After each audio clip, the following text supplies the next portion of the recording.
तो hello students, Mendel motivation channel को आपको पुणी थे स्वागत। आमे जानिचे जे सबुठारु बायोलॉजी रो बोटानी कोन जूलॉजी कोन दुईटा जाकर बोटानी कोन बा जूलॉजी कोन दुईटा जाकर होची कॉमन पार्ट टा रहउची हमर कोन ना सबुठु इंपोर्टेंट पार्ट रहउची गुटे कोन ना माइटोसिस माइटोसिस आ गुटे कोन मेयोसिस मेयोसिस एई दुईटा होची जो सेल डिवीजन रो कोन पार्ट गुटे आमे कोन कहू ना सेल डिवीजन जेतेबेले भी तुम मानको मु पढ़ाते स्टार्ट करि नै मु खाली बेसिक टा कहि दोची। तो एई सेल डिवीजन टा सबुठारु इंपोर्टेंट जिंसटा ए सेल डिवीजन टा बुझिया भी बहुत सार माने कोन करंती ना बुझेई पारंती नाही। बहुत गुड़ा को कहीं ना टर्म थाई कोनटा कोन कहा जाय पिला मानकर कांडिए कंफ्यूजन भी थाई। मु तो मानको एते इजी मेथड रे तो मानको बुझिया पई ट्राई करची जाहा कि तुम मानको बुझिया पई बहुत सहज हबो बुझेला। आउ वीडियो टा देखि सारला पर किंतु कंटीन्यूअस क्लास रो एंड पर्यंत तुम मानको देखिया पई पड़ियो। वीडियो टा सरला पर तुम माने जणेबो जे सर वीडियो टा एक्चुअली केमिति हेछि बुझिहेला। तो जेतेबेले आमे सेल डिवीजन को जाउचे सेल डिवीजन हुए कोन पई आमे कोन पई सेल डिवीजन टा दरकार सेल कोन से तो तुम माने ऑलरेडी जानि सारछो जे सेल टा कोन प्रोकैरियोटिक सेल यूकैरियोटिक सेल आउ तमरो प्रोकैरियोटिक यूकैरियोटिक रो जो यूनिसेलुलर मल्टीसेलुलर ऑलरेडी तुम मानको कहा सरछि। आउ तुम मानको ऊपर भी मु जानि छि जे समस्त जानि सारछो कोन दिनसटा किंतु सेई सेल गुडा को जेतेला डिवीजन ता माने ताकर मल्टीप्लिकेशन हुए कोन पई मल्टीप्लिकेशन टा दरकार रहउछि यूनिसेलुलर ऑर्गेनिज्म मानक केस रे के भलिया सेल डिवीजन देखा जाय मल्टी सेलुलर ऑर्गेनिज्म मानक पाखरे के टाइप रो सेल डिवीजन दरकार माने कोन टाइप रो सेल डिवीजन हुए आमे देखते पाऊ। तो सेई गुडा को आमे पढिया कोंतरे ना तमर गुटे अछि एनसीईआरटी रो बही रो चैप्टर अछि बा तमनकर सिलेबस रे अछि cell cycle and cell division एटा कोन चैप्टर अछि ना मन रख पिला माने cell cycle and cell division cell division cell cycle and cell division समस्त आराम से लेखिबो खातारे रफ खाता पेन धरिबो खातार मन रख बायोलॉजी खातार लास्ट पेज आडे तुम मानकर जो माने सेकंड ईयर पढुचो तापरे भी तुम माने भाबुचो कि सेल साइकिल सेल डिवीजन टा जानि न तो तुम माने गुटे काम करियो बायोलॉजी बा बॉटनी जूलॉजी नोट खातार लास्ट पेज आडे करिवो। आ जो माने फर्स्ट ईयर तुम माने जो फर्स्ट पेज वर्तमान आसिलो तो तुम माने गुटे काम करियो सेल साइकिल सेल डिवीजन टा को खातार जेमति सीरियली करिया कथा तुम माने आराम से नोट करि करि लेखिबो। एठी मु तो माने पूरा डिटेल्स नोट तो बसी डाकी परिबि नै तो तुम माने को जिस्ट जे गुडा को मेन कथा से गुडा को कहिबी तेन तुम माने मन रखिया पई ट्राई करो बहुत बढ़िया लागिवो मो जानिबारे। फास्ट रु आमे कांसेप्ट क्लियर हेई जिबा ठीक अछि हौ ठीक अछि एटा मु लिभे दोछि वर्तमान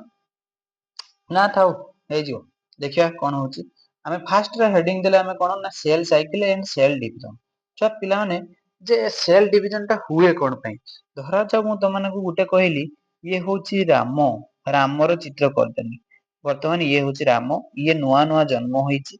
बुझे लागे आजि काली भितरे जन्म होईछि यार धरा जाऊ चुटीटा एमति टिके टिके करदबा राम वर्तमान जन्म होईचंती बास ये नुआ जो जन्म होईचंती मते को राम 10 वर्ष परे सेई भलिया थिबो ना टिके बड़ हबो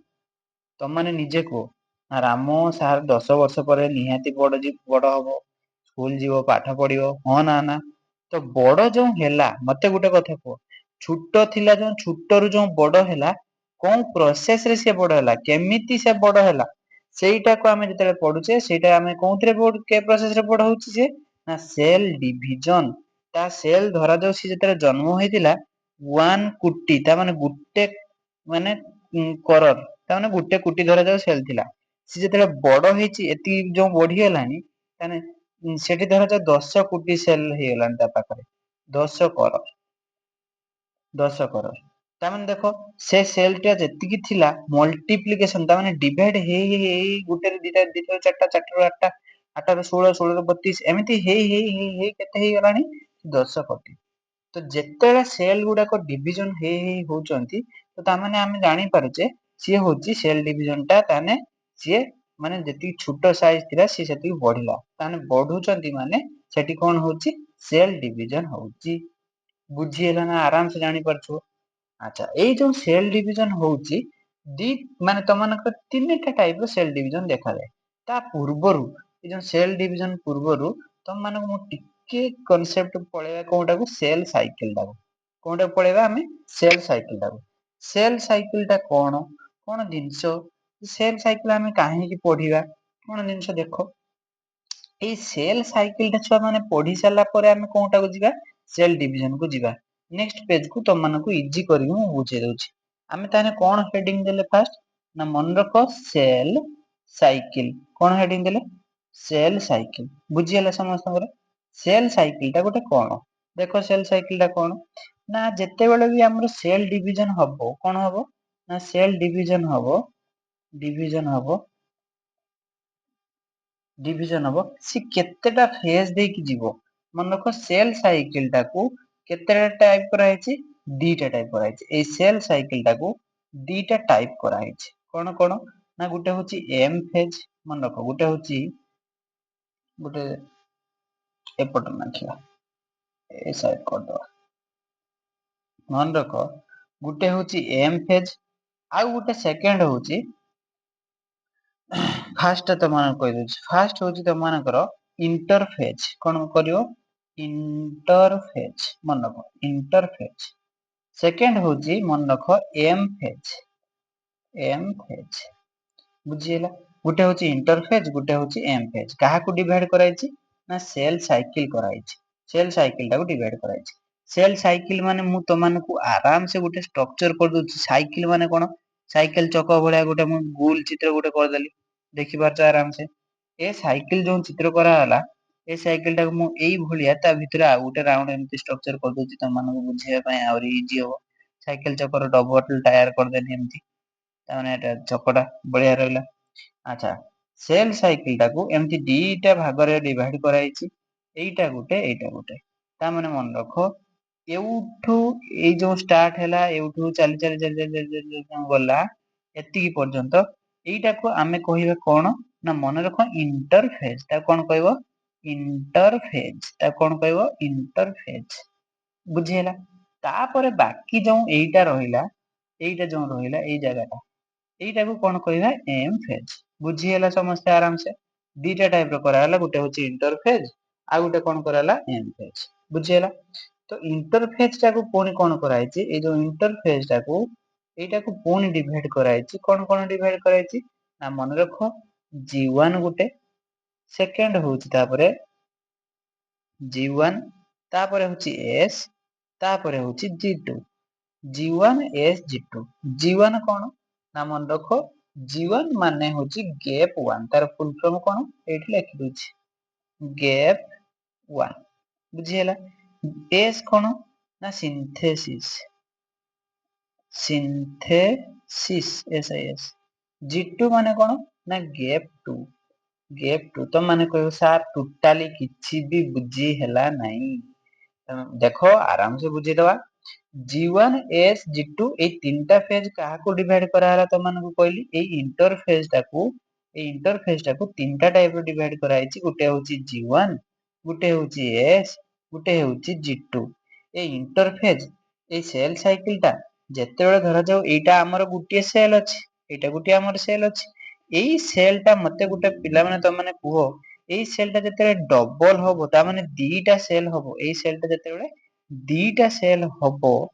ତ ତା ପୂର୍ବରୁ ଦିଟା ସେଲ୍ ହବା ପୂର୍ବରୁ ଏ ସେଲ୍ ଟା ଆଗେ ନିଜର ତାର ଷ୍ଟ୍ରକ୍ଚର ତା ମାନେ ବଡ ଟିକେ ନ୍ୟୁକ୍ଲିୟସ ଟା ସାଇଜ ର ତ ବଡ ହବ ବଡ ହେଇ ସାରିଲା ପରେ ସିନା ସେ ଦିଟା ସେଲ୍ ତିଆରି କରିବ ବୁଝିହଉଛି ନା ନାଇଁ ତ ଯେତେବେଳେ ବି ଧରାଯାଉ ମା ଗୋଟେ ପିଲାକୁ ଜନ୍ମ ଦଉଛି ତା ମାନେ ପେଟ ଟା ବଡ ହଉଛି ତ ସେଇ ଭଳିଆ କଥା ଗୋଟେ ସେଲ୍ ଯେତେବେଳେ ତା ପାଖରୁ ଆଉ ଗୋଟେ ସେଲ୍ ତିଆରି କରିବ ମାନେ ସେ ସେଲ୍ ଟା ଆଗେ ନିଜେ ଟିକେ ବଡ ହବ ସେଇ ଯୋଉ ବଡ ହବ ସେଇ ବଡ ହବା ପ୍ରୋସେସ ଟା ଆମେ କୋଉଥିରେ ପଢୁଛେ ନା ମନେରଖ ସେଲ୍ ସାଇକେଲ ରେ ପଢୁଛ ଏବେ ମୁଁ ଭାବୁଛି ତମମାନଙ୍କର ସମସ୍ତଙ୍କର କନସେପ୍ଟ ଟା କ୍ଲିୟର ହେଇଯାଇଥିବ ବୁଝିହେଲା ତ ଏଇ ଯୋଉ ବଡ ହେଲା କେତେଟା ଷ୍ଟେଜ ଦେଇକି ବଡ ହେଲା ଆଉ ଡିଭିଜନ ଟା ହେଲା ମନେ ରଖ ଏଇ ଯୋଉ ଇଣ୍ଟରଫେଜ ଟା ନାହିଁ କି ଏଇ ଯୋଉ ଇଣ୍ଟରଫେଜ ଟା କରାଗଲା ଏଇଠୁ ଆସିକି ବୁଲିକା ଗଲା ଏଇଠିକି ପର୍ଯ୍ୟନ୍ତ ଏଇ ଏତିକି ପର୍ଯ୍ୟନ୍ତ ଏ ସେଲ୍ ଟା ବଡ ହବା ଷ୍ଟେଜ ଟା ମୁଁ କରିଦେଲି କଣ ଇଣ୍ଟରଫେଜ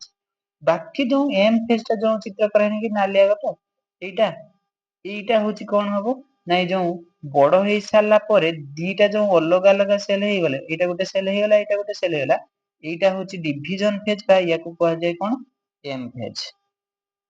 मन रहिबा आराम से मन रहिबो ना नाही देखो एम फेज होची डिवाइड हैला इंटर फेज होची डिवीजन हवा पूर्व जो बड़ होतला प्रिपरेशन नोतला तो ताको हमें कोन कहतले इंटर फेज समस्त एतिग्र क्लियर हो जाइतियो देखो तापर नेक्स्ट कोन कहूची तम माने एति सला परे देखो ए जो एम फेज टाको पिला माने पुणी एम फेज टाको केतरा टाइप रो कराइची ए एम फेज टाको पुणी चारिटा टाइप रो डिवाइड कराइची 1 2 3 4 1 2 2 3 एटा 4 ए जो चारिटा टाइप रो कराइची एम फेज को कोन कोन ना देबा तांकर ना मन रखो यार होची प्रो फेज ताको कह जाय प्रो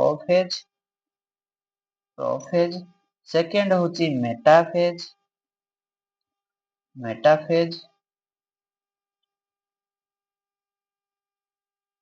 तापर थर्ड होची आना phase prophase metaphase आना फेज तापर 4 नंबर टा होची मन रखो पिला माने आना फेज परे telophase prophase metaphase anaphase telophase एटा को डिवाइड कराइछि केटा को ए एम फेज टा को चारिटा स्टेप रो pro phase metaphase anaphase Dhillon phase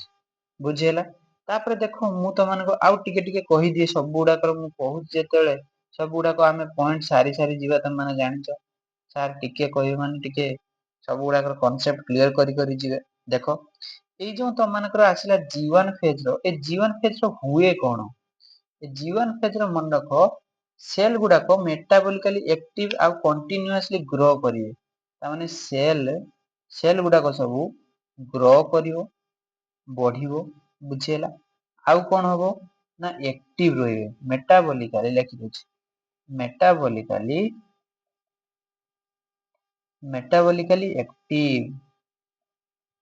active रहिवे बुझियला तापर एस फेज रो कोन हुए एस फेज रो मु कहि दोछि देखो छाने हम फर्स्ट ईयर जो पढितले ए न्यूक्लियस टा को जतले जूम करी तो माने को बड़ करी देखैथिनी केटा को ए जो न्यूक्लियस टा ब्लू कलर थिला मु ब्लू कलर कर दी ए ब्लू कलर टा जतले जूम करी हम बड़ करी देखितले न्यूक्लियस टा ता भितरे के थिला रे छुआ क्रोमोसोम थिला मन पड़छ ना नाही क्रोमोसोम ती स्ट्रक्चर करदिनी या भितर मु गुटे क्रोमोसोम को बाहर करी आनी देखो क्रोमोसोम भितर एमती गुडे किए हेतै कि रहिथियो ना डीएनए रहिथियो तो माने समस्त जानिचो डीएनए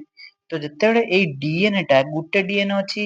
एरको गुटे डीएनए अछि सेटा कोन हबो डबल दीटा थिला चारटा हबो एमती जेतेबेले हबो तो सेतेबेले सेटा के फेज रो हबो मन रखो एई एस फेज रो मु ताको लिखि दै परमी डीएनए रेप्लिकेशन तो डीएनए रेप्लिकेशन टा के फेज रो हुए जेतेबेले परीक्षा रे क्वेश्चन पचारिबो तो माने कोन लिखिबो ना एस फेज रो हुए बुझियला थर्ड ए जी2 फेज रे कोन हुए ताले ना मन रखो ए जो डीएनए मझिरे जो भितरे भितरे सब प्रोटीन उडा को नाही कि तो ए जो न्यूक्लियस भितरे एठी सब जो प्रोटीन उडा को अछंती तो प्रोटीन तयारी हुए प्रोटीन सिंथेसिस देखा जाय के फेज रो ना जी2 प्रोटीन सिंथेसिस माने कोन तयारी होबा प्रोटीन सिंथेसिस आउ कोन हुए ना सेई भलिया सेल ग्रो करे सेल टा जहा टिके बड़ हेतला आहुरी बड़ होबा स्टार्ट हे जो कोउथरे ना जी2 ए जी2 टा सरिला परे हबो कोउठी की ना ए जो एम फेज माने कोन ना प्रोफेज जान जे प्रोफेज मेटाफेज अनाफेज टिलोफेज बुझियला तो सेल डिवीजन पूर्वरु प्रिपरेशन रहिला तो केतरा प्रिपरेशन हबो ना जी1 एस जी2 सेल जेतले डिवीजन हबो अलग हबो सेटा को कोन कोन कराइछि ना एम फेज कराइछि ताको कहला एम फेज को पुनी डिवीजन कोन कराइछि प्रोफेज मेटाफेज अनाफेज टिलोफेज एतिकी मो जानिबारे समस्तଙ୍କର कांसेप्ट क्लियर हे जाइथिबो बुझियछि समस्त सेल साइकिल टा कोन जानि पारलो समस्त सेल साइकिल टा कोन जानि पारलो ना नाही ना तो मानकर सेल साइकिल पर जो एति बुझी सारला परे मु ताहने ता नेक्स्ट क्लास को तमर कोन करबी सेल डिवीजन ता करेबी ना कोन कहउत एतिकी वीडियो समस्त क्लियर हे जाओ बुझियला तापर मु त मानकू यार पार्ट करी काहे कि छुआ माने त मानकर मु जानिछि पेशेंस रहिबो नै त माने पेशेंस रखि पारनबा हो देखिया त माने गोटे काम कर एतिकी कर कांसेप्ट आगे क्लियर हे जाओ एतिकी सला परे तम मानकू या परे कोन पढिबा ना सेल डिवीजन एटा पार्ट 2 को आनिबि रहिली। जय भोलेनाथ, जय जगन्नाथ। हैला।